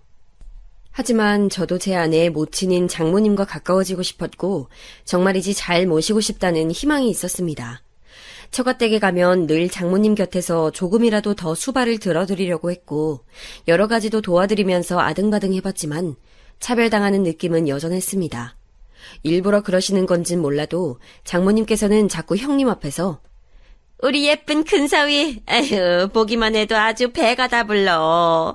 나는 밥 안 먹어도 우리 큰사위만 보면 든든해서 배도 안 고프다니깐. 저 보란듯이 이런 말씀을 꼭 하셨어요. 큰사위라고 지칭하면서 위계도 강조하셨어요. 제 쪽으로 눈을 흘기면서 그런 말씀들을 하셨기 때문에 제 입장에서는 참 속이 안 쓰릴 수가 없었습니다. 큰 사위는 걱정이 안 되는데 우리 작은 사위는 이런 식으로 말씀을 얼버무리시면서 제 쪽을 향해 한숨을 쉬실 때는 정말 좌불안석, 처가댁에 있는 것 자체가 가시방석이었습니다. 속 좁다는 얘기를 듣게 될까봐 부족한 조건인 전 객관적인 사실인데 그것 가지고 따지고 드는 우스운 사람이 되어버릴까봐 저는 불만을 감히 토로하지도 못하고 지냈습니다. 사랑하는 아내를 봐서라도 늘 소가리로만 끝냈죠. 제 여동생이 모아둔 돈이 한 푼도 없건만 결혼한다고 그랬을 때 제가 도와주는 수밖에 없었습니다.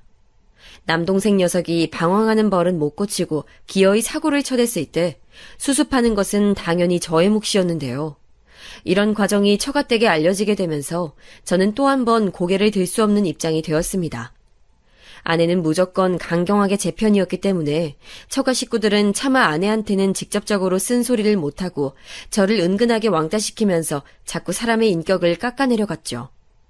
형님과 제가 비교를 당하는 건 언제나 피할래야 피할 수 없는 상황이었는데 진작에 해탈하긴 했습니다만 남자로서 자존심이 늘 상하는 것만큼은 막을 수가 없었습니다. 이건 너무 가슴 아팠던 부분인데요. 특히 딸아이들이 커가면서부터는 아이들을 투영해서 그 차별을 느낄 수가 있었어요. 명절 같은 때에 다 함께 모이면 그런 것들이 잘 보였습니다.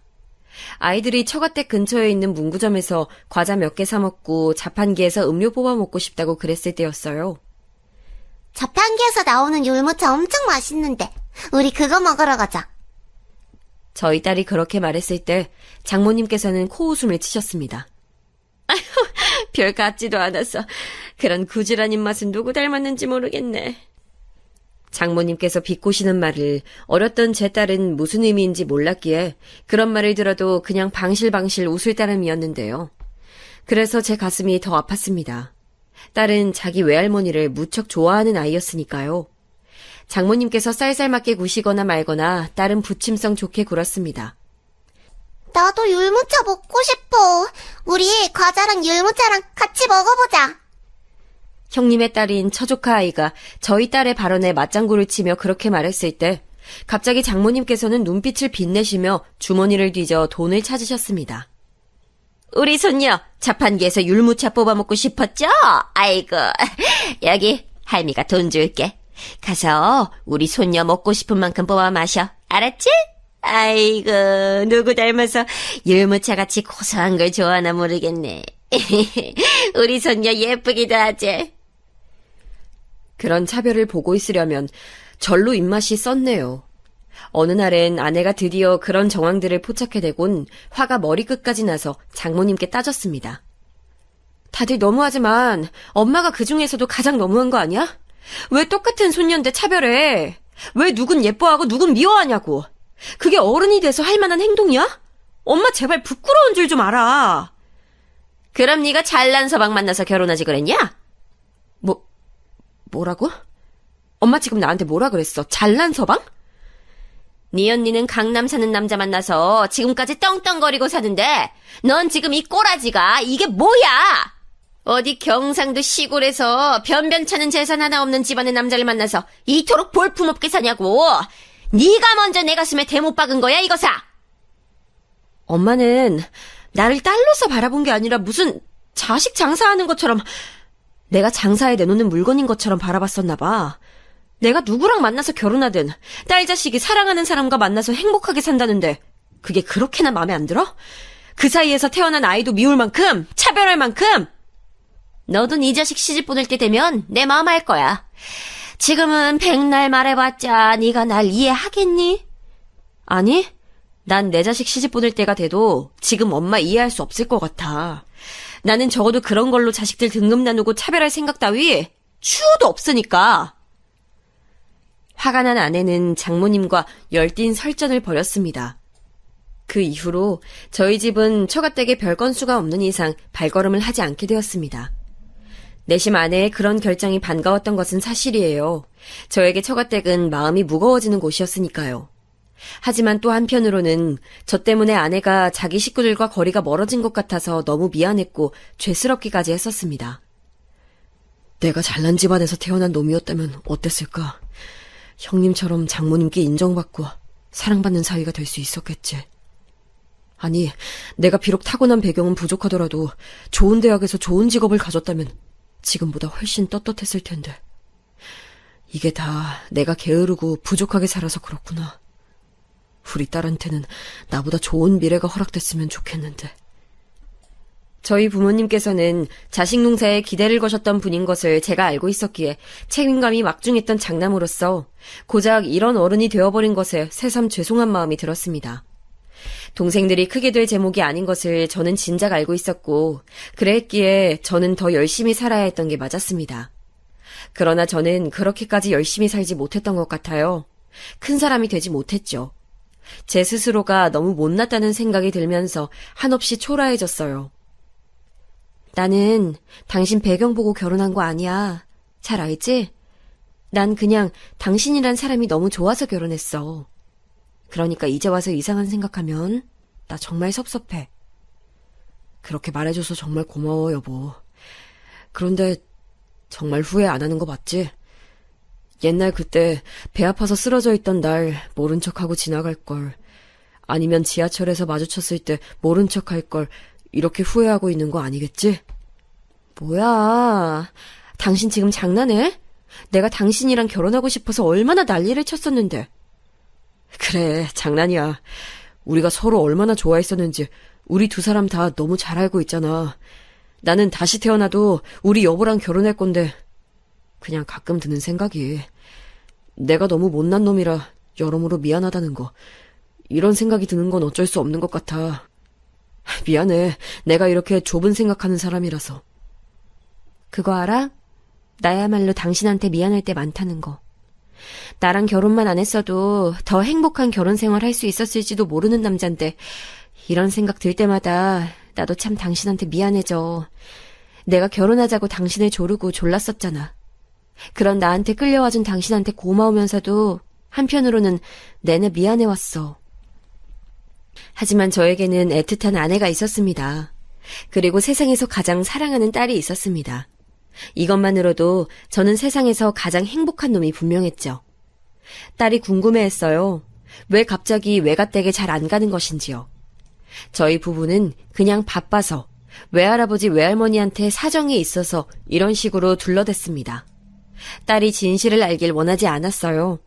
하지만 영영 처가댁을 안 갈 수는 없는 노릇이었습니다. 집안 행사가 있어서 방문했을 때였죠.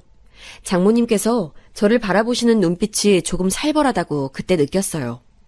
저로 인해서 당신의 막내딸과 싸우게 됐고 교류도 드물게 된 것이라 여기면서 저를 탓하시는 것으로 보였습니다. 영 못마땅한 것을 바라볼 때의 눈빛, 딱 그런 표정으로 저를 보셨어요. 저에게만 그러시는 것이었으면 상관없었을 것입니다. 익숙하기도 했고요. 하지만 딸한테까지 그러시는 건 정말 선을 넘는 것이었어요.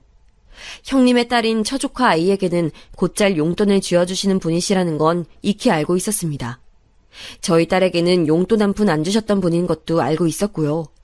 그런데 설마 그런 식으로 말씀을 하실 수 있을 거라고는 상상도 못했습니다. 우리 이쁜이 손녀, 이제 새학기 시작하는데 학용품은 많이 샀자요. 할미가 용돈 줄게. 이걸로 맛있는 거 사 먹고 준비물도 사고 그래라. 알았지? 처조카 아이에게 용돈을 두둑이 건네주시면서 웃어주셨던 장모님. 옆에서 그 모습을 바라보고 있었던 저희 딸이 얼른 장모님께 자기 두 손을 내밀었어요. 외할머니, 저도 새학기 시작해요. 저도 용돈 주세요. 너? 그래. 둘이 동갑이었지? 근데 넌 학교에서 성적이 영 별론가 보다. 학급에서 1등 했다는 소식을 들어본 적이 없네? 저는 1등 아닌데요? 그럼 그렇지. 어찌 보면 당연해. 왜냐면 너는 씨가 안 좋으니까. 타고난 유전자가 그런데 발버둥 쳐봤자 크게 될 수 있겠어? 아유. 장모님께서는 혀까지 끌끌 차시고는 저희 딸을 외면하셨어요. 늘 씩씩하게 웃는 얼굴이었던 저희 딸이 그때 처음으로 충격받는 표정이 되어선 힘없이 두 손을 내렸습니다. 그걸 보면서 처조카 아이는 비죽 웃고 있었어요. 거기까지 본 저는 도저히 참을 수 없어서 차가워진 가슴을 안고 장모님께 다가갔습니다. 장모님, 다 들었습니다. 지금 저희 애한테 어떻게 그런 말씀을 하실 수 있어요? 아우, 깜짝이야. 어디 있다가 나타나서는 또 그걸 다 들었다고 한대? 하여간 귀도 밝아. 근데 뭐가 어때서? 애가 뭐 그런 의미를 다 알아들으라고? 김서방 유난이야. 장모님께서는 짜증스럽게 자리를 피하셨고 저희 딸이 금방이라도 울음을 터뜨릴 것 같은 표정이어서 저는 우선 아이부터 달래줬습니다. 밖으로 데리고 가서 아이스크림을 사줬더니 그제서야 조금 웃었죠. 아빠, 외할머니는 왜 나 싫어해? 나 예뻐해 주신 적이 없어. 하지만 딸아이가 건넨 질문에 제 심장이 쿵 떨어졌습니다. 안 싫어한다고, 네가 착각한 거라고 저는 애써 담담하게 말을 해줬지만 가슴은 찢어지는 듯 했어요. 저는 고민 끝에 아내에게도 그 일을 말했고 아내는 폭발해서 장모님과 대판 싸웠습니다. 알고 보니까 아내는 물론이고 저도 몰랐던 일들이 저희 딸한테 꽤 있었더라고요. 저희 부부가 없을 때 장모님께서는 딸아이한테 별 말씀을 다 하셨었다고 합니다. 너는 반쪽 유전자다. 태어났을 때부터 강남에 사는 특권층은 너랑 다르다. 너는 죽어럽시고 노력해야 강남 입성이 가능한 처지에 있으니 남다르게 노력해야 한다.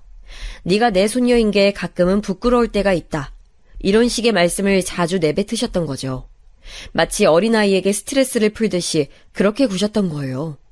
화가 난 아내는 장모님을 앞으로 안 보겠다고 했어요. 장인어른께서 대신 나서서 사과하시면서 중재를 해주시려고 노력했기에 그나마 가족 간의 절연만은 막아졌습니다. 그 과정에서 형님과 처형 부부의 민낯도 보게 됐어요. 부모가 반대하는 결혼에는 다 이유가 있는 법이지. 아이, 민준 엄마, 그만해. 내가 워낙 잘난 거지 그쪽이 못난 게 아니잖아. 어? 아닌가? 못난 것도 사실이구나.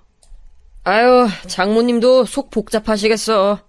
애한테 그러신 건 너무하셨지만, 아니, 오죽했으면 그러셨겠냐고. 그리고 또 우리 딸이 그쪽 딸보다 월등한 걸 어떡해, 타고난 걸. 비교하실 수밖에 없지. 생판 남이면 모를까 가족으로 엮인 관계에서 그런 식으로 말을 하는 건 아니라고 봤습니다. 그래서 처형이고 형님이고 정말 그때 다시 보게 됐어요. 별로 상종하고 싶지가 않더라고요. 애초에 저나 아내나 남한테서 떨어지는 콩고물에는 일체 관심이 없는 사람들이었고요. 그 두 사람이 부유하게 잘 살든지 말든지, 그래서 장모님의 애정을 독차지하든지 말든지 알아서 살길 바랬습니다. 그 후로는 거의 처가댁과 교류 없이 살았고 저희 딸은 중학교에 들어가서부터 미친 듯이 공부에 매달렸어요. 혼자 알아서 집에서도 자습을 척척하는 모습에 어느 날 제가 물었었죠. 혹시 공부에 이토록 매달리는 이유라도 있냐고요. 머뭇거리던 딸은 의외의 답변을 내놓아서 저를 놀라게 만들었습니다. 어렸을 땐 몰랐는데 내가 외할머니로부터 들었던 말들 진짜 어이없는 게 많았더라. 그땐 내가 무슨 소리를 듣고 있는지도 몰랐어. 그런데 커가면서 그 말들의 의미를 알게 되니까 너무 화가 나는 거야. 그래서 독한 마음을 먹게 됐어. 아빠, 나 한번 공부로 부딪혀보려고. 마침 내가 공부에 영 재능이 없는 건 아닌 것 같거든. 아빠도 나 응원해줄 거지? 영특한 딸은 자기가 어렸을 적에 장모님으로부터 들었던 말들을 다 기억하고 있었고 커갈수록 그 의미들을 알게 됐던 거예요. 그래서 이를 악물고 성공에 대한 갈망을 하게 되었다고 했습니다. 미안하기도 했고 기특하기도 했고 정말 복합적인 감정이 들었습니다. 저희 딸은 자기 말 맞다나 공부에 재능이 있었어요. 결코 노력만으로는 채워지지 못할 영역이라는 것이 있는데 저희 딸은 그런 부분까지 넘볼 수 있는 인물이었습니다. 저희 부부로서는 놀랄 노자였죠. 시키지도 않았건만 혼자서 공부를 어찌나 잘해내던지 한 번 책상에 앉으면 기본 3시간은 움직이지도 않았어요. 우리 부모님께서 그토록 바라셨던 게 자식 농사 잘 짓는 것이었는데 3남매 중에서 한 명이라도 성공하길 바라셨고 그래서 우리 교육만큼은 신경을 써주셨었는데 나는 그걸 내 딸을 통해서 이뤄낼 것 같네. 우리 부모님께서는 손녀를 통해 이뤄내시는 셈이 되겠구나. 저는 저희 딸이 범상치 않음을 알아봤습니다. 역시나 저희 딸은 고등학교 내내 전교권은 물론 전국권에 드는 성적을 기록했어요. 망설임 없이 의대에 들어가더라고요. 저희 부부랑 상의하고 말 것도 없이 그냥 의사 될게요 라고 말한 것이 전부였어요. 물론 저희는 불만 없이 무조건 지지해줬죠. 솔직히 제 아내는 딸이 음악가라든지 소설가가 된다고 해도 주저없이 찬성할 만한 사람이었거든요. 여전히 낭만주의자의 이상주의자라서 말입니다. 자기 엄마에 비해 지극히 현실적이고 철두철미한 성격인 제 딸은 의대 생활도 무리 없이 잘 해냈습니다. 그러는 동안에 처가댁 사람들은 어떻게 됐냐고요? 가장 관건인 형님 처형집은 그저 그렇게 사셨어요. 형님 일이 좀 안 풀렸긴 한데 원체 집안 사정이 어렵지 않았다 보니까 금전적으로 힘든 부분은 없는 듯 했습니다. 다만 문제라면 자식 농사랄까요? 형님 처형께는 아들도 있었거든요. 얘가 첫째입니다. 대학 나오고 회사 들어간 지 얼마 안 돼서 사고 쳤어요. 상대는 20살 여자애였습니다.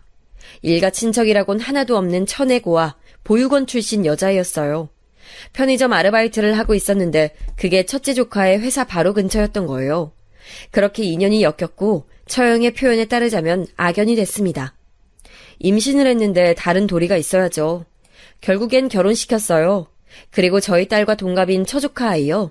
수능을 말아먹었다더니 재수를 했어요.